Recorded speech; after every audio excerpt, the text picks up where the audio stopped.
Welcome to Tamara Research Writing Guides. I'm Ada, your AI-supported instructor.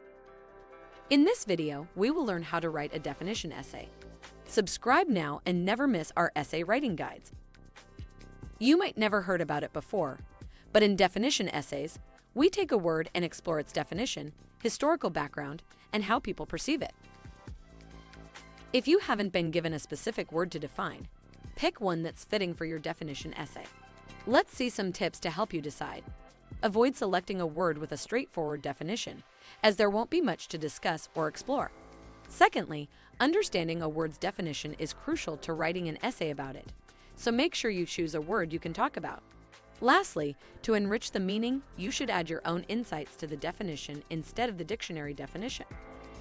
For this guide, we picked the word success. It's a conceptual word open to debate, one we can grasp and shape our own definition for. After we choose our word, the second step is creating an outline, which will organize your train of thought. Just like the one you see in the example, a definition essay outline can include an introduction, body paragraphs, and a conclusion. Let's dive into the outline we prepared for our example definition essay. As you can see, our writer included each main part in the essay, but also noted each paragraph sentence by sentence. This will facilitate and speed up our writing process. Before you start writing, let's choose from 4 types of definitions as the foundation for your essay. We will also see some examples to help you grasp these options better. In an analytical definition, you divide the word into its components and mention each part in detail. It's particularly suitable for technical essays, but in most cases, you may not require this level of technical detail. Classification definition, on the other hand, refers to the practice of defining a word according to the classes to which it belongs. As you can see, our example used this technique for the word canine. The third type of definition is the negations definition. This one is a bit tricky because you need to define the word by explaining what it is not. Just like in the example, this one would be a great choice for philosophy lessons. Lastly, the origins and causes definition specifically focuses on the historical context of a word. The example paragraph shows that it is a good idea to first provide the dictionary definition, but also include historical information about it. If you've decided on the type of definition you'll use, let's finally start writing our essay. The introduction part of our definition essay aims to draw the reader's attention and encourage them to keep reading. We also need to introduce the word we will define and finally provide the main idea or purpose behind our essay. Let's check out an example article we have for the word success. As you can see, we start off with a hook sentence where the importance of the word is mentioned in a powerful, intriguing sentence. Then we simply provide the dictionary definition of the word to introduce it to our readers. Last but not least, we present our thesis statement to highlight the main idea of our definition essay. You can follow the same structure to create your own introduction. Let's move on with the body paragraphs, where we need to contribute to the dictionary definition and include our interpretation. The main purpose of this section is to make readers understand it in broader terms. When writing this part, make sure to follow the definition type you chose in the beginning. Here is how we did it for our example essay.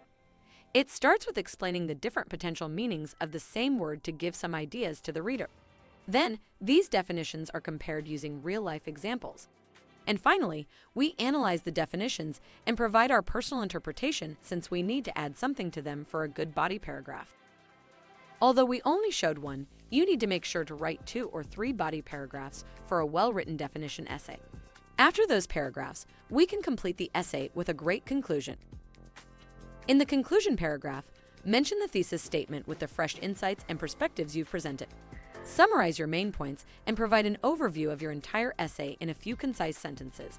You can conclude by suggesting a potential chance for further research or sharing your concluding thoughts.